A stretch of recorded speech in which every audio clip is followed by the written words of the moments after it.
Ano ang nais mong sabihin sa mga taong minamaliit ang mga artista na pumapasok sa politika? Kanya-kanyang opinion ng buhay. Yun ang tingin nila sa amin, sa mga artista. Pero may artista ka bang nadinig na nasa Senado na, well, I would say na hindi tumulong? Lahat naman tumutulong. Artista man o hindi, no? Kanya-kanyang opinion yan eh. Hindi ko naman sila po pwedeng kontrahin doon eh. Yun ang paniniwala nila eh. Hindi ako pwedeng magsalita sa ibang tao. Pero sa sarili ko, pwede ko sabihin na pagkatiwalaan niyo ako.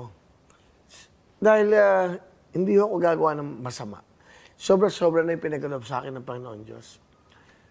Ito nga lumampas pa sa panaginip at pangarap ko yung binigay niya sa akin. Gagawa pa ba ako ng isang bagay na kagagalit sa akin ng Panginoon? Hindi naman ako natatakot na mawala lahat to eh.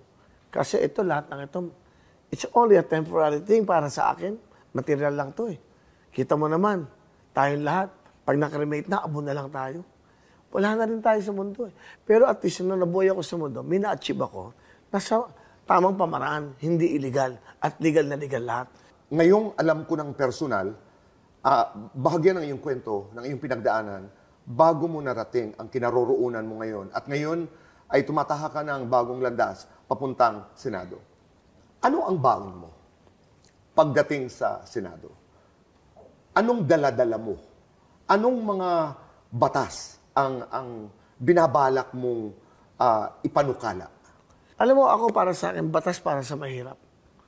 Dapat may batas tayo na talagang tumitingin sa mga kapuspalad nating kababayan. Sino ba bumoboto? Sino ba tumatangkilik sa atin? Mahihirap. Dapat ibinabalik natin sa kanila yan. Para sa akin. Yan ang batas na gusto kong gawin. Batas para sa mahirap. Ano kailangan ng mahirap? Mabuhay na maayos. Di ba? Hindi yung nabubuhay na lagi may sakit. May ganitong nararamdaman.